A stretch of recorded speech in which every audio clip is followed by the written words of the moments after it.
వచ్చి ఏమండి నాకు కోపం వచ్చి తక్కువ మేడ దిగి చక్కబోయింది మా ఏముంది కదండి నా మనసు కనిపెట్టి అతన్ని తోట చూపుటకు దొడ్డిదారిగా తీసుకువెళ్ళింది నమ్ముడు నమ్మకపోడు జరిగిన యథార్థం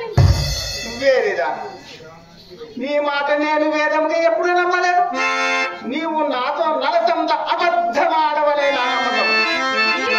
కాదండోయ్ మరెవరితోనూ అబద్ధమాడను చింతామణి ఈ కులంలో పుట్టవలసినది కాదని చిన్నలు పెద్దలు శ్లాఘించుటకు ఇదే కారణం కదా